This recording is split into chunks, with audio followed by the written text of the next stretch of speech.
हमें अपने पेरेंट्स, हमें अपने टीचर्स की सजेशन को अपोज करना चाहिए अपने आप को प्रूव करने के लिए? नहीं, वाई नॉट पूछने का मतलब ये नहीं कि आप अपोज कर रहे हैं, आप जानना चाहते हैं, आप अपनी क्यूरियोसिटी पूरा करना चाहते हैं। देखिए, इंसान के शरीर पर जो स्कार जितने ज़्यादा लगे होंगे जिसको देखोगे, इसका मतलब समझना चाहिए उतना ही बहादुर इंसान है वो। Failure always teaches us, failure should not be taken as a defeat. आज के ज़माने में जो हमारी पीढ़ी के लोग हैं, जब वो मार्केट में जाएंगे और उन्हें वाई नॉट का सवाल फेस करना पड़े, तो आपके हिसाब से क्या है जो आप सोचते हैं कि ज़रूरी होना चाहिए आजकल के लोगों में, जो वो इस सवाल का वापस जवाब दे? When you want to do something, you want to succeed in something, keep trying, keep trying. Don't take no for an answer. That's what I'm saying. क्योंकि जिंदगी में हार तभी होती है जब आप उसको एक्सेप्ट कर लेते हैं, और वरना हार नहीं होती।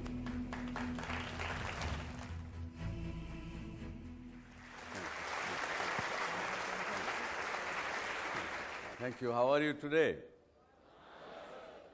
अभी पिछले दिनों मेरे पास एक किसी ने बड़े गुस्से वाली चिट्ठी लिखी, दर्शक ने।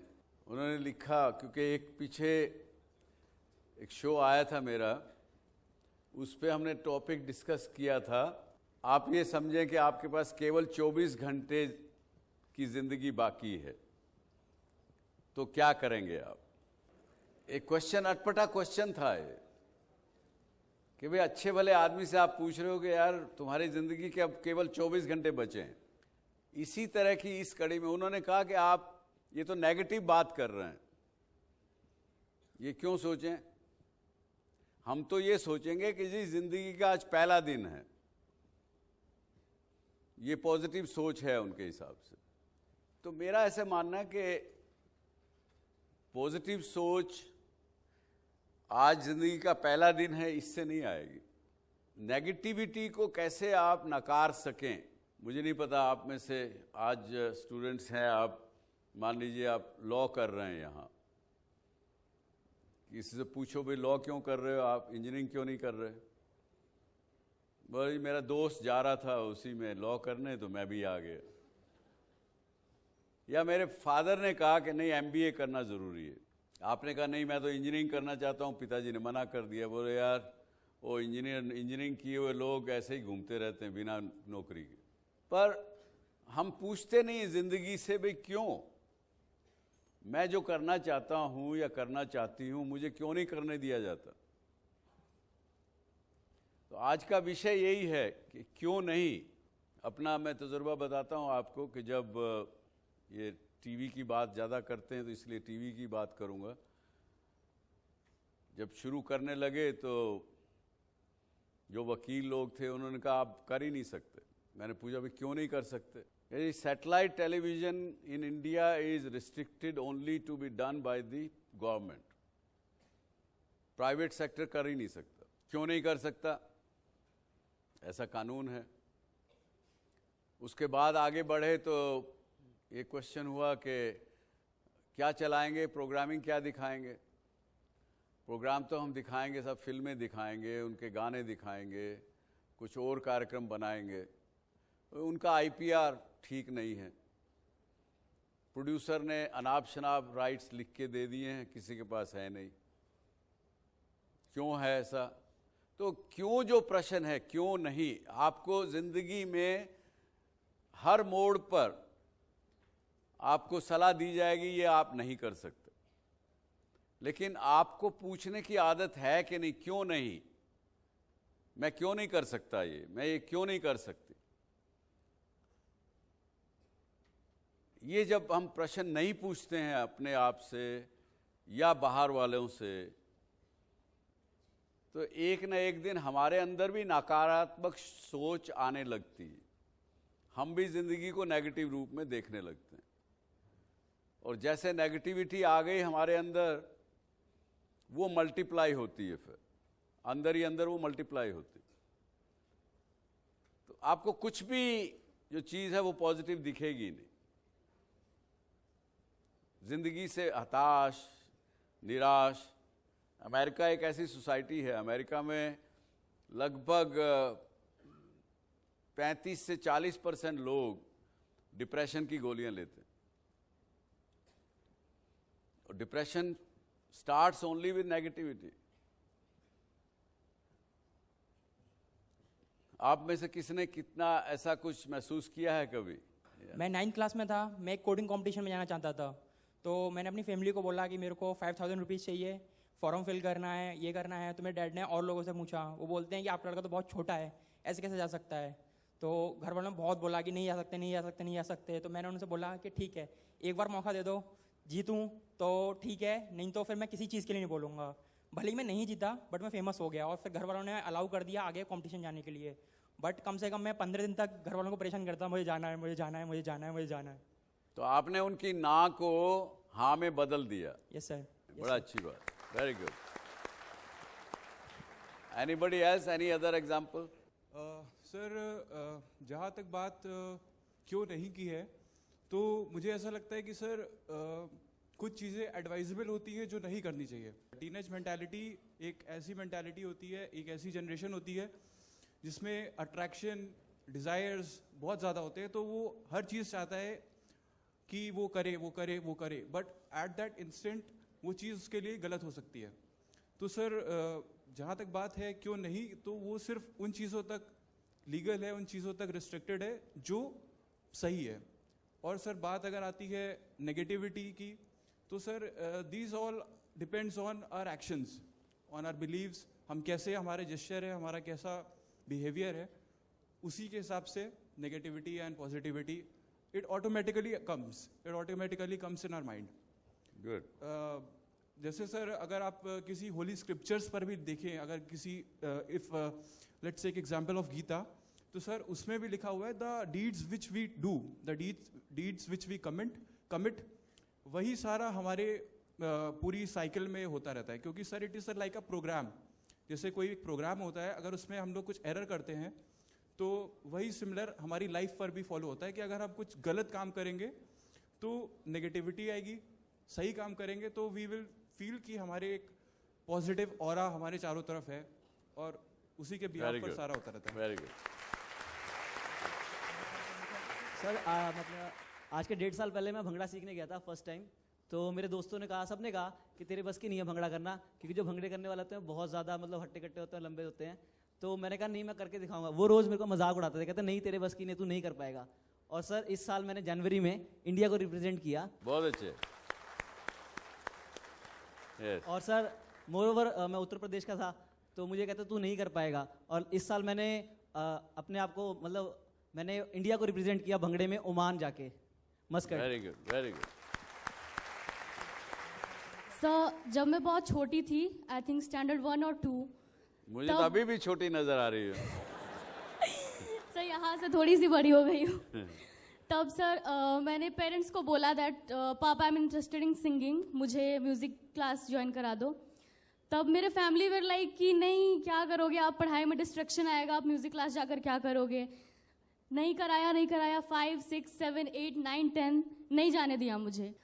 स्टैंडर्ड 11th में क्या हुआ that there was a programme in my father's camp, he is in defence. तो उनकी जो सिंगर थी सारा मैनेजमेंट उनके अंडर था। तो शी वाज लाइक वो नहीं आ पाई। तो मैंने बोला पापा क्या मैं एक बार ट्राई कर लूँ। उन्होंने बोला ठीक है। तो सिंगर तो आ गई थी, बट पापा ने मुझे सुना गाते हुए। एंड तब उन्होंने बोला कि बेटा आपके साथ तो नाइंसाफ़ी हो गई, आपको भेजना था स्टैंडर्ड। तब भी उन्होंने बोला कि अभी तो फिर आपके 12th के बोर्ड्स आएंगे फिर एंड ऑल। बोर्ड्स ख़त्म हो गए, उसके बाद जो 2-3 महीने की छुट्टियाँ आती हैं उसमें मैंने बोला पापा 3 महीने की छुट्टी है, मुझे एक सिंगिंग कोर्स कर लेने दो। देन ही सेड कि जाओ। फाइनली मैंने उनको कन्विंस कर लिया और मैंने म्यूज़िक क्लास ज्वाइन करी। फिर मेरा यहाँ पर एडमिशन हुआ, मुझे कोर्स बीच में छोड़ना पड़ा। यहाँ पर आकर मैंने फिर से कंटिन्यू किया, यहाँ पर क्लब ज्वाइन किया। यहाँ पर इतनी अच्छी ये जगह है कि यहाँ पर हमारे हर एक टैलेंट को स्टेज मिलता है, प्लेटफॉर्म मिलता है।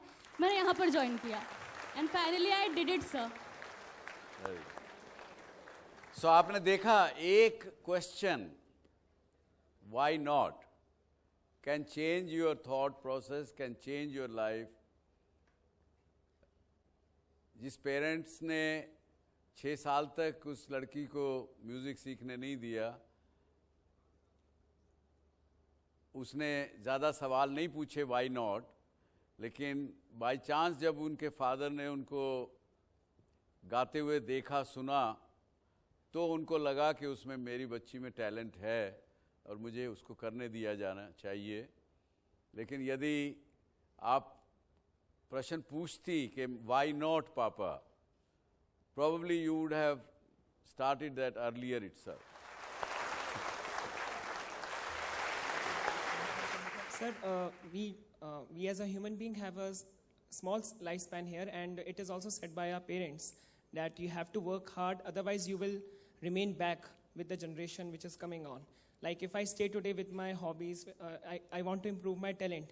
The people who are before me, like my next generation, like 4 years, juniors are there, they will come and supersede me. So sir, how can I enhance my talent when so much competition is there in the workplace, so much competition is there in our job scenario? If you manage your time well, there is nothing that you cannot do it. You can pursue your career, you can pursue your hobbies, still you can sharpen your talents, your faculties, your everything. जिंदगी में एक principal आप याद रखिएगा सभी, जो आदमी ये कहता है अच्छा कल कर लेंगे, tomorrow never comes, it never comes. क्योंकि आज आपने कहा अच्छा कल कर लेंगे, जब कल आया तो फिर बोलेंगे कल कर लेंगे, तो कल तो आता ही नहीं ना, आप पीछे भागते रहो उसके, कल कभी नहीं आएगा। It is a time management issue what you are asking, but my short answer is yes, you can pursue your career, you can pursue your hobbies, yet you can sharpen your talents, you can learn more and more. Because my belief is that a person is student throughout his life. आज मैं आपके पास यहाँ आया हूँ, आप मेरे को सुनने के लिए आए कि आपको लगता है कि शायद आपको मेरे से कुछ सीखने को मिले, लेकिन मैं आपको बता के जाता हूँ सच में मैं हर जगह जहाँ भी जाता हूँ मुझे कुछ ना कुछ वहाँ से सीखने को मिलता है। Sir, the reservation system says, why the reservation system says no to the desire of the talented students? Why not stop reservation? Okay, thank you, बैठिए। सबसे पहले तो मुझे लगता है कि ये प्रश्न सरकारों के लिए है, मैं सरकार नहीं हूँ, लेकिन इस कार्यक्रम के माध्यम से ज़रूर ये कार्यक्रम की बात वहाँ तक पहुँच रही होगी, पहुँचेगी। लेकिन आप ये समझिए, कई बार मैंने ये रिजर्वेशन की जो बात हम कर रहे हैं, अपना इंसिडेंस बताता हूँ। जब वीपी सिंह की सरकार थी भारतवर्ष में, उन्होंने मंडल कमीशन रिपोर्ट को इम्प्लीमेंट किया, लागू किया। बहुत से स्टूडेंट्स ने अपने आप को जला के मार डाला। मुझे नहीं लगता कि आप लोगों में से बहुत लोगों को याद होगी ये बात, लेकिन फैकल्टी के लोगों को कुछ ज़रूर याद होगी, आप लोगों ने पढ़ा होगा। वो भी इसलिए उन्होंने अपने आप को जलाया, जिंदा जलाया कि वो रिजर्वेशन के खिलाफ थे, उनको लगा कि ये गलत हो रहा है। एक तो राजनीति है, लोगों की वोट की राजनीति जब तक इस देश में रहेगी, parliamentary democracy in the form of what we are running today, ये चीज़ें होंगी। पॉलिटिकल कंपल्शन जिनको हम रूप दे देते हैं।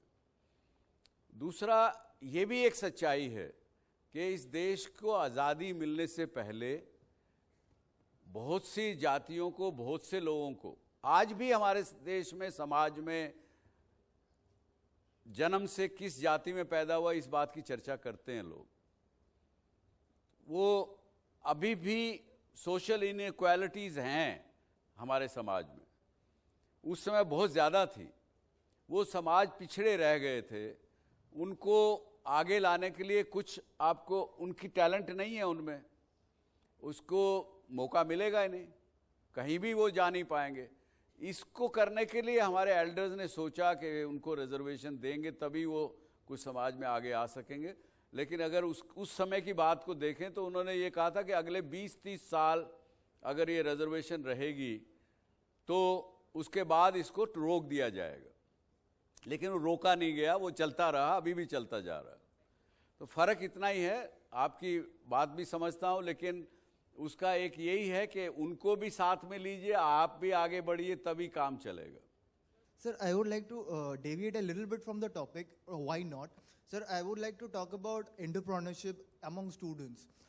I have a long-term goal of becoming an entrepreneur and setting up our own business. And because I'm an electronics engineer, I would like to do something in my own field, which I feel that because India has so much of foreign exchange loss due to electronics import, there is a huge opportunity in the electronics industry in India.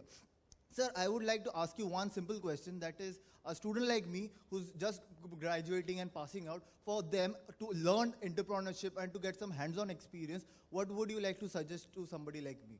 Being an entrepreneur,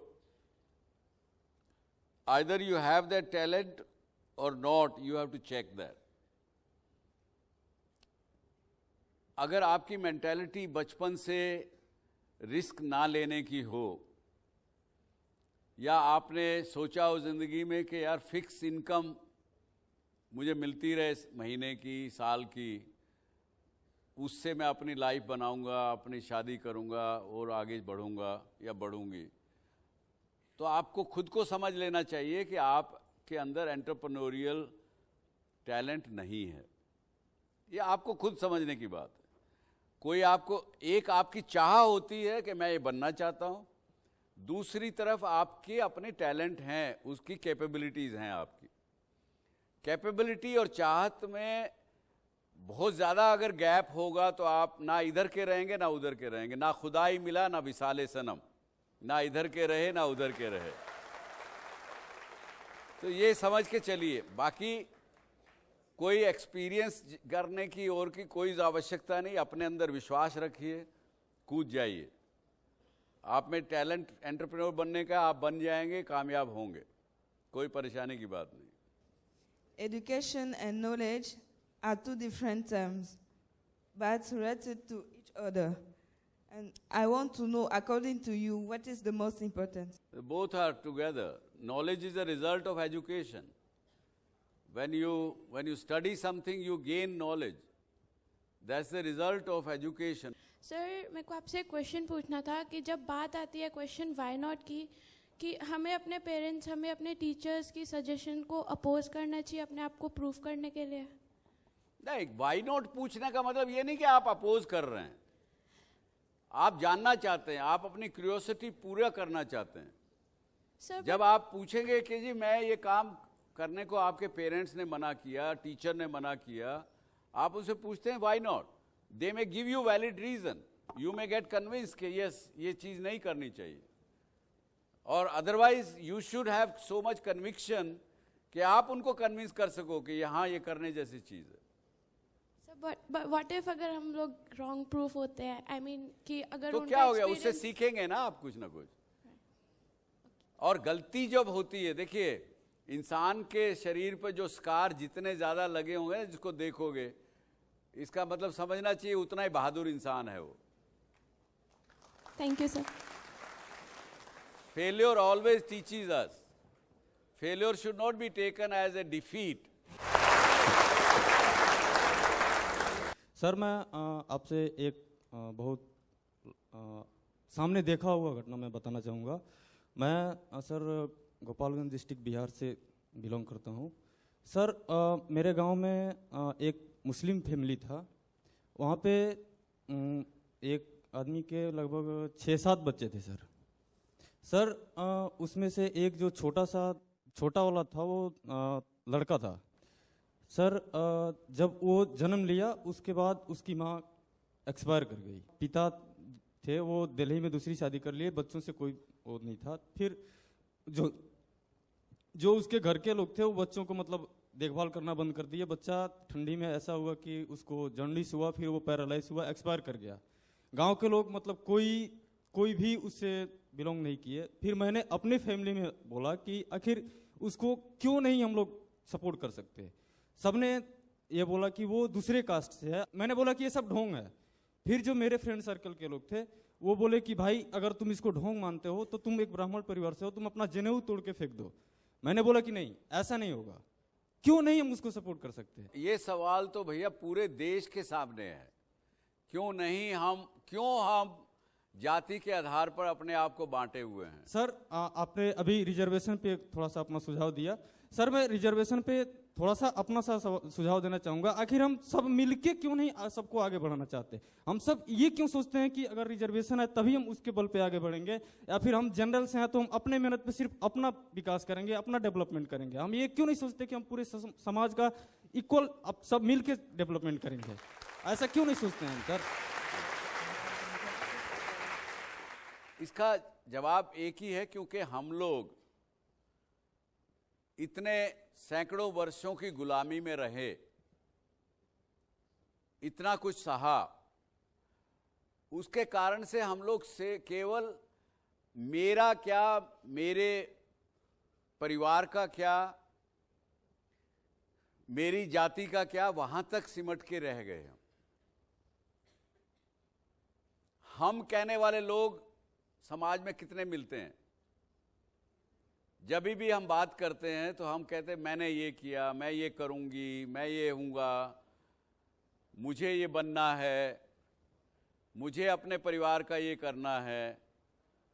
हम लोग उसमें स्वार्थ में घुस गए, इसलिए हमने ये नहीं किया। इसलिए आपकी जो पीड़ा है ये आपको नज़र आ रही है। दूसरा बात आपका, हम ये कहेंगे, आप जो कह रहे हैं कि मैं अकेला पड़ गया, काम तो भैया अकेला ही करता है। आप अगर अकेले उस गांव में अपनी ब्राह्मण जाति से लड़ पड़ते और आप में अपनी हिम्मत दिखाते, ज़्यादा से ज़्यादा वो क्या करते? आपको जाति के बाहर कर देते। आप अपना कोशिश करेंगे तो एक अकेला ही चल सकता है, अकेला आदमी बदल सकता है। आप लोग अगर सब लोग लगेंगे तो इसका हल निकलेगा ज़रूर। पर हम लोग हमेशा सोच लेते हैं कि इस शो में सुभाष चंद्र से बात करो, शायद वो ठीक कर दे या कोई और ठीक कर दे। हम नहीं करना चाहते खुद, हम दूसरे से चाहते हैं कि वो दूसरा कोई आके कर दे। जब तक ये बात समाज में रहेगी, हम खुद अपना कदम एक आगे नहीं बढ़ाएंगे तो ये समाज में जो ऐसी चीज़ें हैं वो होती रहेंगी। सर मैं उसी पर्सन का आंसर देना चाहती हूँ, रिजर्वेशन 1। सर 4 पंक्तियां हैं बस, उसके लिए शायद वो समझ जाएगा। विचार लो कि मृत्यु होना, I am also Sharma, but still मैं आपको बताना चाहती हूँ। पहली बात तो जो आपने कहा कि जनेऊ तोड़ने के लिए, तो वो जनेऊ आप तोड़ सकते थे अगर आपको सच्ची में पीड़ा थी। अगर if you don't believe in that casteism, you can break that.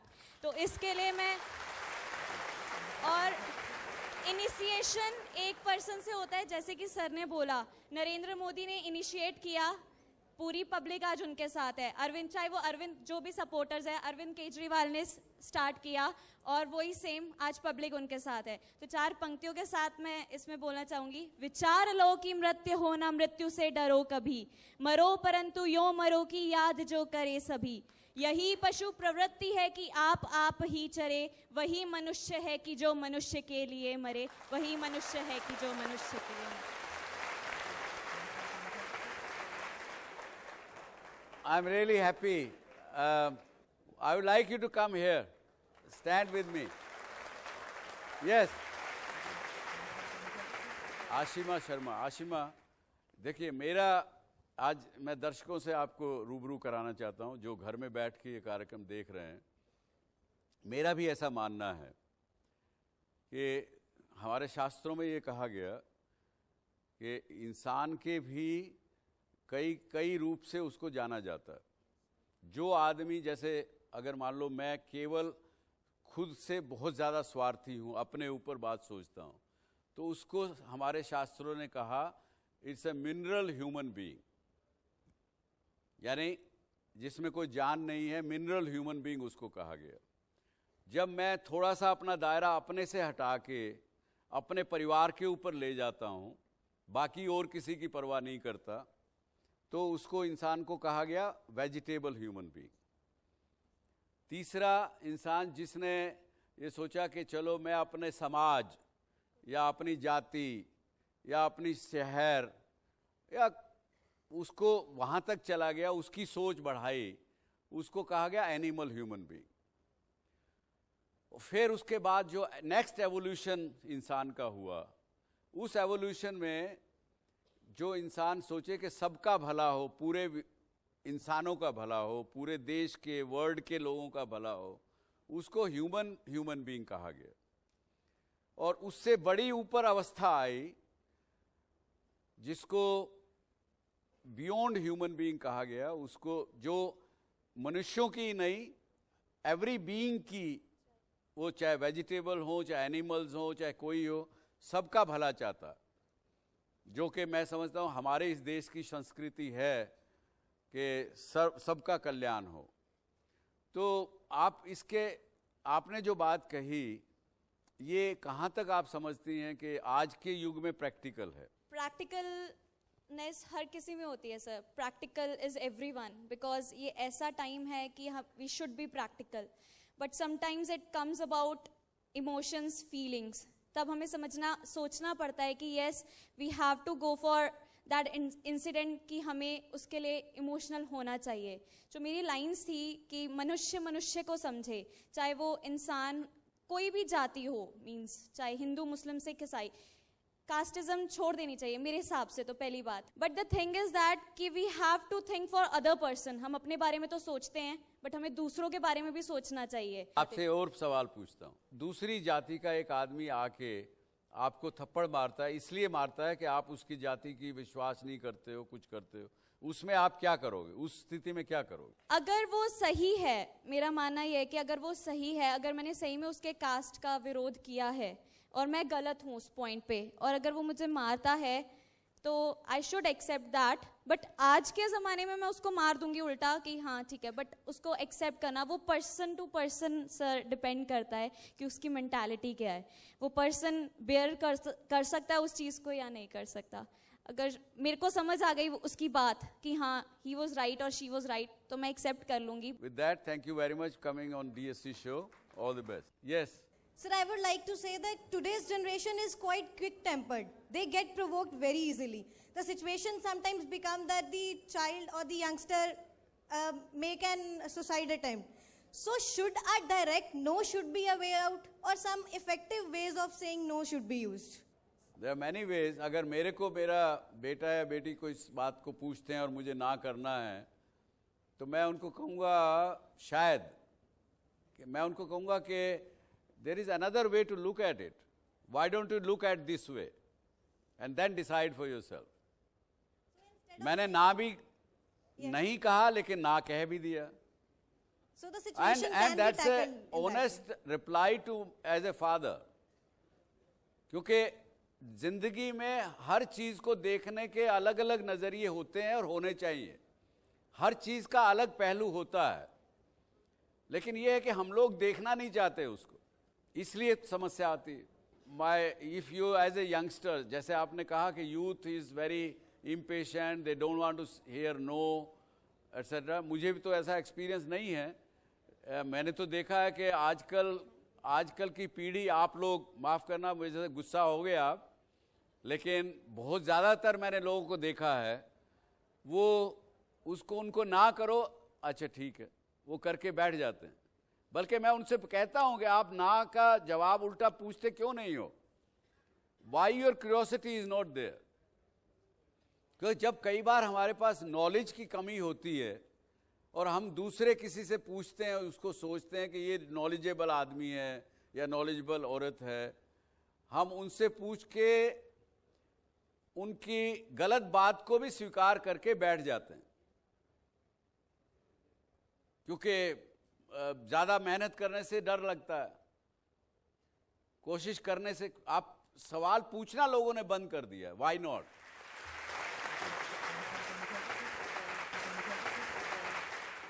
Sir, जब आपने स्टार्ट किया था तो आपकी हम्बल बिगनिंग्स थी काफ़ी, तो उस वक्त भी आपको इफ़ नॉट व्हाई नॉट के प्रश्न से आपको फेस करना पड़ा, मगर आपने फाइट बैक किया। मगर तब से आज तक अब मार्केट काफ़ी चेंज हो चुका है। तो आज के ज़माने में जो हमारी पीढ़ी के लोग हैं, जब वो मार्केट में जाएंगे और उन्हें वाई नॉट का सवाल फेस करना पड़े, तो आपके हिसाब से क्या है जो आप सोचते हैं कि ज़रूरी होना चाहिए आजकल के लोगों में, जो वो इस सवाल का वापस जवाब दे और काफ़ी करारा जवाब मिले उन लोगों को जो वाई नॉट का प्रश्न सामने रखते हैं? देखिए, समय पहले भी वही था, आज भी वही है, आगे फिर आता रहेगा, और ये प्रश्न हमेशा उठता रहेगा, वाई नॉट। लेकिन अगर आप वाई नॉट पूछ के अगर बैठ गए चुपचाप, तो आप आगे नहीं बढ़ेंगे। लेकिन you should not take no for an answer. When you want to do something, you want to succeed in something, keep trying, don't take no for an answer. That's what I am saying. क्योंकि जिंदगी में हार तभी होती है जब आप उसको एक्सेप्ट कर लेते हैं, और वरना हार नहीं होती। यस सर, मेरा मानना ये है कि मतलब हम ज़्यादा से ज़्यादा अपने सजेशंस अपने लिए जो हमारे लिए अच्छा है अपने पेरेंट्स से ही पूछते हैं। तो अगर मैं अपने पेरेंट्स से कभी कभार ऐसे पूछ लेती हूँ कि मम्मा वो कर सकते तो मैं क्यों नहीं, तो मेरी मम्मी मुझसे ये कहती है कि उन्हें एक्सपीरियंस, मतलब उन्हें खुद को एक्सपीरियंस है कि ये काम तुम्हारे लिए नहीं है और वो काम उसके लिए है। तो सर, ये मेंटालिटी पेरेंट्स क्यों सेट कर लेते हैं कि उनको जो एक्सपीरियंसेस थे वही एक्सपीरियंसेस हमारे साथ होंगे? सर, हमारे अपने अलग एक्सपीरियंसेस हो सकते हैं, टाइम अलग है। तो सर, मेरा क्वेश्चन यही है कि ऐसी मेंटालिटी सेट क्यों है? यही तो मैं भी कह रहा हूँ। आप जो मैं कह रहा हूँ वही आप कह रही हैं कि ये सब जब है, क्योंकि उन्होंने, आपकी मदर ने, उनको जो देखने को मिल रहा है, उन्होंने अपना माइंडसेट उसमें कर लिया, तो इसलिए उन्होंने कह दिया आपको कि वो उनके लिए है, आपके लिए नहीं है। तो ऐसी बात मत सोचिए।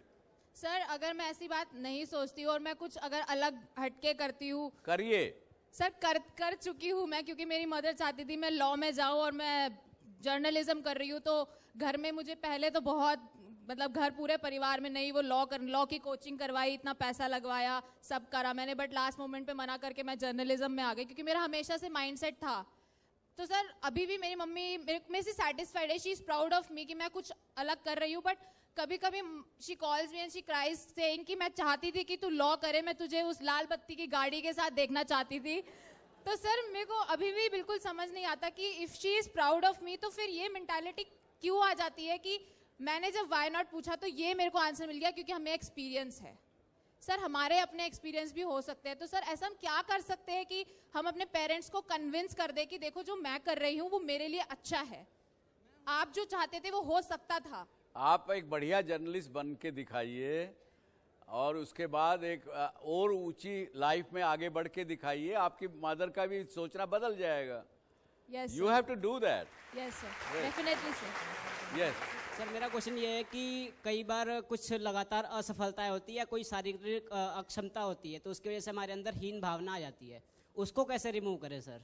क्योंकि वो सफलता प्राप्त करने के लिए बहुत ज़रूरी है हीन भावना को रिमूव करना, उसके लिए मैं पूछना चाहूँगा। मैं तो हमेशा कहता हूँ, वेरी गुड क्वेश्चन। हीन भावना जब आती है वो इसलिए आती है कि आप हार मान चुके हैं किसी भी विषय को लेकर के। मैं बार बार यही कह रहा हूँ आपसे, और मेरे शो आप देखिए, अगर पुराने शो नहीं देखे हो आपने तो YouTube पे जाके देखिए, हर जगह मैं यही कह रहा हूँ कि हीन भावना को आने मत दीजिए। ये आपका अपना विकार है, ये हमारी डिजीज़ है अपने अंदर, और वो आती है जब हम डिफीट को स्वीकार कर लेते हैं, एक्सेप्ट कर लेते हैं। उसको मत आने दीजिए तो नहीं होगा। How you thought that you'll do this that you are right now? Did you had any, kind of in your mind that you will do this in your future, or it just appeared like that? नहीं, ऐसा कुछ नहीं था। ये तो बड़ा लंबा सवाल, लंबी बात हो जाएगी, लेकिन इतना ही बताऊंगा मैं आपको। मुझे जब मेरे ग्रैंडफादर ने बुलवा लिया, स्टडी छुड़वा के, हॉस्टल में था मैं भी, तो जब उन्होंने वापस बुला लिया, उन्होंने कहा भैया अब तो ये तेरी फीस वीस और खर्चा बर्दाश्त करने की ताकत नहीं है। तो करीब उस समय में, ये बात मैं बता रहा हूँ आपको 1966 की, तो लगभग 300 रुपये महीना में खर्चे के लिए मैं मंगाता था घर से। तो उन्होंने कहा ये तेरे हमारे पास नहीं है, आप वापस आ जाओ। वापस आ गए। उस समय में मेरे सामने एक ही दिशा थी, एक ही ध्येय था, एक ही लक्ष्य था। वो था कि फैमिली के अंदर बिजनेस बंद हो चुका था, नुकसान लग चुका था, 5 लाख का कर्जा था। मेरे सामने केवल एक लक्ष्य था कि वो 5 लाख रुपए मुझे कमा करके वापस चुकाने हैं, जिसका कर्जा देना है, उस ध्येय से चला। वो जब ध्येय पूरा हो गया, उसके बाद नए से नए बेंचमार्क बनते रहे गए, लाइफ में आगे बढ़ते चले गए। पर एक टाइम में एक ही बात को दिमाग में रखिए, कामयाब अगर होना है तो, अगर आप किसी चीज़ पे चलने लगे हैं, आपको विश्वास रखिए सबसे पहले अपने आप पर, विश्वास के साथ आगे बढ़िए। पर ध्येय जो बनाया है आपने, उस ध्येय को जिए, drink it, sleep with it, live with it, you will always find success. That is all I can say. With that, I would say thank you very much once again. And it was a pleasure to be here at the lovely professional university. Hopefully, I'll see you again. Thank you very much. Bye-bye. अगर आप भी doctor Subhash Chandra show में भाग लेना चाहते हैं या कोई सवाल पूछना चाहते हैं तो हमें ईमेल करें। हमारा ईमेल आईडी है dsc@zmedia.slgroup.com। या आप अपने सवाल हमें SMS भी कर सकते हैं। बस टाइप कीजिए DSC स्पेस अपना सवाल और भेज दीजिए 57575 पर।